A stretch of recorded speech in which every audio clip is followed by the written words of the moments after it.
예, 앞부분에서는 좀 다소 무겁고 그런 얘기를 했습니다. 근데 앞으로는 조금 더 재밌는 얘기들이 많으니까요. 귀를 기울여 주셨으면 좋겠습니다. 우리가 이제 모두 다 겪고 있는 상황이죠. 예, 그 코로나19 상황이 좀 굉장히 장기화될 거라고 하고, 사실 이 상황은 한국뿐만이 아니라 전 세계가 다 공통적으로 겪고 있는 문제입니다.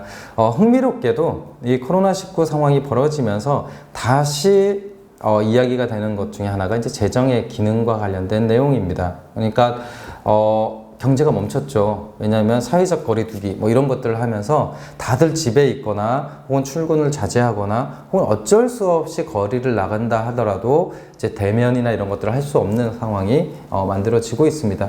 이제 그런 빈 공백을 재정이 좀 채워줬으면 좋겠다라고 하는 거고, 우리가 경험했던 뭐 긴급 재난지원금이나 내지 이런 것들도 바로 재정을 바탕으로 하는 대책들이었다고 할 수 있습니다. 이제 그것처럼 사실 우리가 지금 겪고 있는 이 시기만큼 재정의 역할과 관련된 고민이 깊어지는 시기는 없는 것 같습니다. 그런 면에서 저는 이 재정과 관련된 문제가 단순히 전문가들의 영역으로 놓여져 있는 그런 영역이 아니라 바로 우리의 일상적인 삶하고 굉장히 밀접하게 관련이 있다는 것을 기억을 해주셨으면 좋겠고, 그리고 그 과정에서 그것을 결정하는데 누가 결정할 거냐라고 했을 때의 그 질문, 즉 민주주의에 대한 질문과 같이 재정 문제를 봐주실 것을 좀 부탁을 드리겠습니다.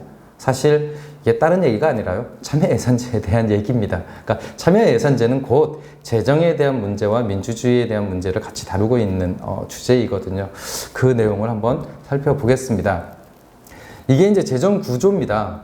복잡하죠. 예, 복잡합니다. 중앙정부가 있고, 중앙정부가 교부세, 교부금으로 돈을 지방정부로 내리면 지방정부가 이것을 어떤 방식으로 쓰는지 뭐 이런 그림들을 다 보여주는 겁니다. 그런데 사실 제가 이 그림을 통해서 이야기를 하고 싶은 것은 되게 간단한 부분입니다.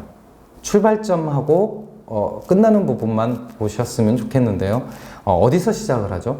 예, 조세라고 하는 부분에서 시작을 합니다. 예, 저 조세는 누가 낼까요?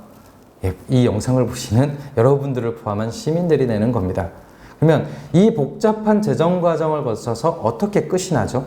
최종적으로 누구를 향하고 있죠? 예, 맞습니다. 조세를 납부하는 바로 그 시민들이 이 재정 활동의 최종적인 목표입니다. 그러니까 재정 과정이라고 하는 것은 언뜻 보면 굉장히 복잡한 것 같지만 굉장히 단순한 원리를 갖고 있습니다. 여러분들이 개개인별로 해결하기 힘든 문제를 여러분들이 세금으로 냅니다. 그것을 통해서 재정이 만들어지죠. 이 재정으로 개개인이 해결하기 힘든 공동의 문제를 해결하는 데 쓰는 겁니다. 즉, 누군가에게 도움이 되기 위해서, 그건 바로 세금을 납부하는 주민들에게 도움이 되기 위해서, 즉 입구와 출구가 같습니다. 그럼 그 가운데 복잡한 과정은 뭐냐? 그것을 가장 효과적으로 수행하는 방법과 관련된 내용입니다. 그러니까 제가 이제 이 부분을 강조드리는 이유는 때때로 참여예산제에 오랫동안 참여하시는 분들일수록 현재의 재정 구조가 영원 불변적인 것으로 인식하는 경우가 굉장히 많습니다. 그건 어쩔 수 없대. 그건 한번 정해지면 바뀔 수 없대. 이런 생각을 갖고 계시는 분들이 되게 많은데 그렇지 않다라고 하는 겁니다. 그러니까 다소 그게 법률적 사항이나 이런 것들이 있기 때문에 바뀌는데 시간이 걸릴지언정 기본적인 재정의 기본 원칙은요, 여러분들 개개인이 해결하기 힘든 공동의 문제를 공동의 기여를 통해서, 즉 재정을 통해서 해결하는 과정입니다. 그리고 그것을 평가하는 유일한 기준은 그 문제를 잘 해결했느냐 안 했느냐는 거고, 그게 법으로 교부금으로 정해져 있다, 보조금으로 정해져 있다는 것은 지금 당장 중요한 문제는 아닙니다. 만약에 보조금으로 정해져 있는데 문제 해결에 도움이 되지 않으면 그거는 교부금으로 바뀔 수도 있습니다. 실제 재정의 역사를 쭉 놓고 보면 한 번 도입됐던 재정제도가 평생 유지되는 경우는 거의 없거든요. 그만큼 이 가운데의 복잡한 과정이라고 하는 것은 실제 궁극적으로 문제 해결에 어떤 재정의 방식이 도움이 되느냐를 결정하는 거다, 이렇게 봐주시면 좋겠습니다. 그런 면에서 지방정부의 특징을 보면 지방세로 들어오는 돈보다 그게 한 77조 되죠. 그런데 교부세나 보조금, 즉 중앙정부를 통해서 들어오는 돈의 비중이 더 많습니다. 이 방법이 더 효과적이라고 봤던 겁니다. 그러니까 중앙정부가 주도하는 재정이 필요한 시기에는 이 구조가 맞다라고 보는 거죠. 예. 만약에 여러분들이 아니야 중앙정부가 아니라 지방정부가 좀 더 많은 힘을 내야 돼 라고 하게 되면 사실 이 구조는 바꿀 수 있는 겁니다. 그리고 지방정부를 통해서 지방교육재정이라고 하는 것이 전출이 됩니다. 예, 지금 여기서 보면 한 12조 정도가 지방교육재정으로 이렇게 전출되는 구조가 있습니다. 그리고 이 중앙정부는 주민과 직접 닿아 있는 선이 없죠. 예, 맞습니다. 중앙정부는 법이나 내진 정책, 사업을 만들긴 하지만 실제 주민을 대상으로 하는 여러 가지 행정 서비스들은 지방정부라고 하는 그 정부를 통해서, 그러니까 그 행정단위를 통해서 제공이 되고 있는 구조입니다. 그러니까 이것은 일종의 역사적 체계라고 볼 수 있습니다. 어느 시기에는 가장 효과적이고 효율적인 체계였던 것이죠. 그리고 시대가 바뀌고 상황이 바뀌어서 어떻게 하면 좀 더 효과적으로 재정을 쓸 수 있을까라는 고민이 깊어지면 바뀔 수 있는 제도라고 하겠습니다. 비슷하게 현재 지방재정의 구조에서 굉장히 독특한 성격 중에 하나가 바로 이 세입구조와 관련된 부분이기도 한데요.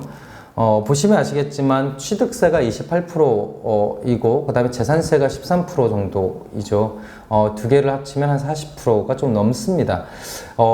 취득세가 뭐냐면 부동산을 거래할 때, 그러니까 자산을 거래할 때 발생되는 세금입니다. 이걸 이제 강조드리는 이유는 이런 겁니다. 우리가 이제 참여예산제를 하다 보면 이제 시민들은 그렇게 생각을 하죠. 2년마다 이사 다니기 너무 힘들어. 우리 동네 한 10년 정도 살았으면 좋겠네. 모두 다 이렇게 살았으면 좋겠네. 이렇게 생각을 하겠지만 그렇게 생각하는 순간에 취득세는 줄어들게 됩니다. 왜냐? 취득세는 거래가 발생돼야 생기는 세금이거든요. 실제로 이게 이제 되게 모순적인 부분입니다. 외국의 경우에는 지방세에 이런 그 성장세, 그러니까 경기나 내진 경제적 상황과 밀접하게 연관되어 있는 세금을 잘 부여하지 않습니다. 근데 한국은 독특하게 지방세에 경기에 굉장히 민감한 세목들이 들어와 있습니다. 그렇기 때문에 부동산 경기나 내지 이런 것들에 굉장히 민감한 게 이제 지방재정의 구조가 되는 것이죠. 그리고 두 번째로 이 옆에 있는 그림을 통해서 볼 수 있는 것은 통합재정 수지라고 하는 지표인데 이건 뭐 단순하게 보면은요 쓰는 돈 전체와 그 다음에 들어오는 수입 전체를 비교하는 지표입니다. 구조적으로 놓고 보면 적자 구조가 계속 발생되고 있다라고 하는 겁니다.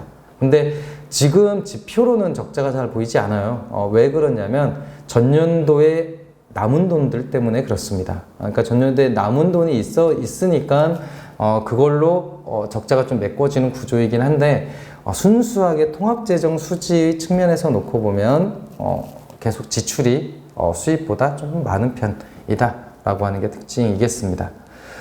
이 앞에 있는 게 이제 그 지방재정의 구조와 관련된 거면 지금 이제 살펴볼 것은 재정구조의 성격과 관련된 부분입니다. 저는 이제 이 부분을 꼭 기억을 해 주셨으면 좋겠는 게 우리가 참여하는 대상은요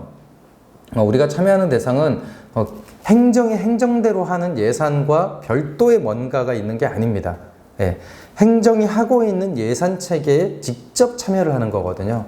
그러니까 우리가 만약에 참여예산 사업을 만들면 그 사업이 뭐 특별한 어떤 특별 부서에서 막 사업을 집행하고 하는 게 아니잖아요. 기존에 있는 사업부서에서 집행을 하게 됩니다.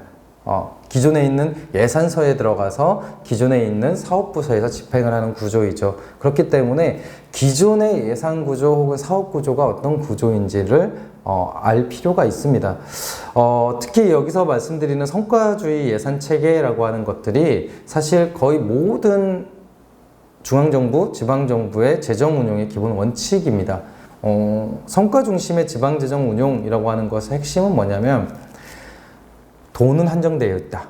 그런데 모든 일을 다 할 수 없으니 구체적인 성과가 나올 수 있는 사업을 중심에 놓고 사업 구조를 만들고 예산 지출을 하겠다라고 하는 그 사업 구조입니다. 그렇기 때문에 모든 사업을 늘어놓고 하는 사업 구조가 아니라 4년 동안 혹은 5년 동안 우리 지역의 목표를 뭘로 설정할까? 그리고 그 목적을 달성하기 위한 어떤 핵심 사업들은 뭘까? 그리고 그 핵심 사업들을 하기 위한 세부 사업들은 뭘까? 이런 것들을 연역식으로 만들어낸 겁니다.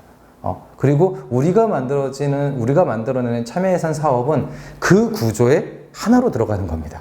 그러니까 이게 동떨어져 있는 게 아니라 이미 행정이 수립해 놓은 성과주의 예산 체계 내에 하나로 들어가게 되기 때문에 우리가 이제 경험을 하게 되잖아요. 야, 이거 우리가 냈던 사업이 원래 이런 취지가 아닌데 왜 기존 사업과 유사하게 저렇게 집행이 될까? 왜 우리가 이런 방식으로 이런 걸 고려해 주세요 라고 사업을 냈는데도 불구하고 실제 집행이 될 때에는 그런 것들이 살지 않을까, 이런 평가를 하는 경우가 왕왕 있는데, 그것이 특정한 개개인의 문제나 내지 이런 것이 아니라요, 예산이나 집행 구조 자체가 그렇게 만들어내는 겁니다. 그러니까 성과주의 예산 체계 내에서의 강제력이 참여예산 사업조차도 그 성과 체계 내에서 관리되도록 만들어주는 겁니다. 그래서 이제 그런 문제들이 생긴다라고 하는 거고, 저는 그런 면에서 참여예산제를 한다라고 했을 때 우리가 참여하는 구체적인 대상의 비전 체계, 목적이나 혹은 목표의 구성이 어떻게 됐는지 아는 게 굉장히 중요하다고 생각하는 편입니다. 뭐 단적으로 그런 거죠. 경기도의 그 성과주의 예산 체계에서의 비전은 어떤 거냐라고 하는 게 굉장히 중요한 거죠. 지금 이제 보여드리는 그림이 이제 목표, 3대 가치, 투자 중점, 그 다음에 운용 기반이라고 하는 전체의 비전 체계입니다. 그러니까 경기도라고 하는 지방정부는요, 이 목표를 달성하기 위해서 세부 사업들을 다 만들어내는 겁니다. 그러면 여러분들이 만들어내는 참여예산 사업 중에서 어떤 사업이 좀 더 수용되거나 반영되기가 좋을까요? 당연히 이 비전 체계, 이 성과 체계에 부합하는 방식의 사업들이 훨씬 더 효과적일 겁니다. 그걸 참조하시면 좀 더 수용되기 용이한 사업들을 만들어내기가 쉽겠죠. 이를테면 사업을 구체화하는 과정에서 그냥 하면 좋습니다 이렇게 하는 게 아니라, 경기도에서 제시하고 있는 투자 중점 중에서 혁신경제라고 하는 가치에 부합하는 사업이다라고 하는 부분들이 강조점이 놓인다라고 하면 그 사업은 크게 이질감 없이 사업으로 제한돼서 수행이 될 가능성이 매우 높을 겁니다. 그래서 저는 이 참여예산제에 참여하시는 분들이 자기가 참여하고 있는 경기도면 경기도, 혹은 뭐 용인시면 용인시의 전체 예산 구조에 대해서 좀 한번 볼 수 있는 계기가 됐으면 좋겠습니다. 그리고 그걸 참조해서 거기에 부합하는 방식의 사업 체계들을 만들어내는 것이 좀 더 효과적일 겁니다. 노골적으로 얘기하면은요, 이게 실제 이제 그런 경우들이 있는데, 어떤 경우가 있냐면 서로 상충되는 사업들이 선정되는 경우가 있어요. 그러니까 낮은 수준에서 놓고 보면 뭐 뒷산에 둘레길을 만드는데 어떤 주민은 그 둘레길에 비가 오면 진흙이 묻으니 포장을 해달라고 하는 사업을 냈기도 했고요. 또 어떤 분은 도시에서 흙길을 밟는 기회가 별로 없으니 기존에 있는 것들을 뜯어내서 흙길을 조성했으면 좋겠다라고 하는 사업을 내기도 합니다. 실제로 그게 동시에 선정되는 사례가 있습니다. 그럼 어떻게 할까요? 두 사업을 다 못하게 됩니다.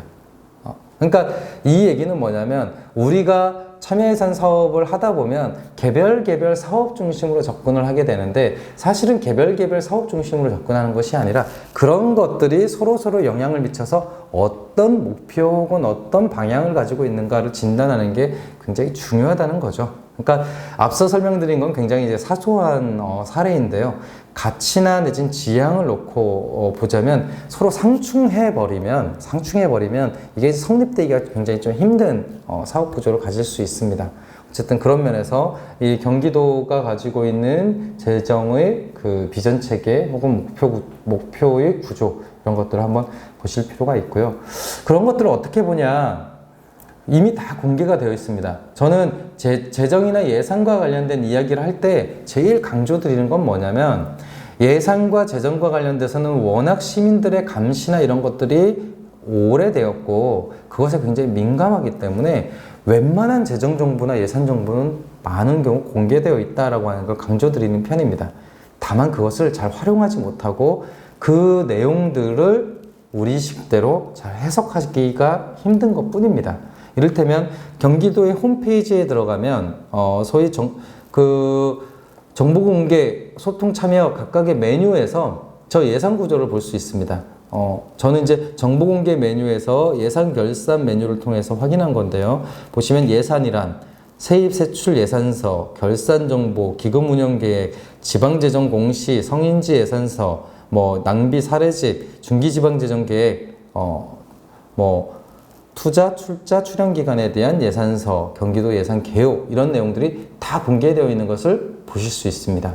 그러면 이 내용은 이 얘기는 뭐냐면 여러분들이 관심만 있으면 적어도 우리 동네의 예산이 현재 어떤 상황이다 라고 하는 것을 대략적으로 볼 수 있는 자료들이 이미 공개가 되어 있다 라고 하는 겁니다. 그래서 지금 상황에서는 공개 자체가 아니라 공개를 좀 넘어서는 해석 혹은 이해 관계성이 훨씬 더 중요할 수 있는데요. 이를테면 밑에 있는 경기도의 재정 구조를 한번 보시죠. 회계별 예산 구조 해갖고 뭐 일반 회계, 특별 회계, 기금 이렇게 구성이 되어 있습니다. 그럼 적어도 경기도의 재정 구조는 세 개의 주머니로 만들어져 있구나 정도를 짐작할 수 있고 그 중에서 일반 회계의 비중이 굉장히 높다라고 하는 걸 보실 수 있을 겁니다. 그러면 그 구조가 어떤 세입을 통해서 만들어지냐라고 보면 지방세가 53%고 보조금이 40%입니다. 그리고 그 외에 지방교부세, 세외수입, 보전수입 등등등이 있는데 적어도 지방세 수입이 53%다라고 하는 것은 적어도 자주재원, 그러니까 자기가 스스로 벌어서 쓰는 돈이 50%가 넘는다라고 하는 것을 그냥 보면 아실 수 있죠. 예. 왜냐하면 지방세 비중이 53%가 되니까요. 단 이제 보조금의 비중도 한 40%가 정도가 되는구나라고 보실 수 있고요. 세출 기능별 예산 구조를 보면 사회복지 쪽이 40% 정도의 돈을 쓰네. 이런 것들을 바로 직관적으로 확인할 수 있습니다. 그러니까 근데 이제 이것들을 직관적으로 확인하는 것에서 멈추는 것이 아니라 그 각각의 의미가 뭔지에 대해서 물어보려면 이제 비교를 하셔야 됩니다. 이를테면 올해 예산이 이렇다면 작년의 예산은 어땠을까? 재작년의 예산은 어땠을까? 그리고 경기도의 상황이 이렇다면 뭐 인천시나 혹은 서울은 어떤 경향을 보일까? 이런 것들을 좀 비교를 해서 이렇게 진단을 해보는 것들을 한번 해볼 수 있을 겁니다. 근데 경기도는 도 차원의 광역정부 중에서 가장 재정의 상황이 괜찮은 도시이기도 하고요. 재정 규모가 굉장히 커지는 도시이기도 합니다. 그건 아마 그 지역에 살고 있는 여러분들이 제일 잘 아실 겁니다. 예, 인구 유입도 많고 어쨌든 그 지역의 개발 사업이나 이런 것들이 굉장히 팽창하는 곳이기 때문에 이제 이런 특징들이 나타납니다. 말씀드린 저 사이트나 이런 데를 한번 가서 한번 직접 보시기를 부탁을 드립니다. 예, 이 정도로 해서 일단 전반적인 재정 구조하고 경기도 재정의 주요 특징들을 살펴보았습니다. 감사합니다.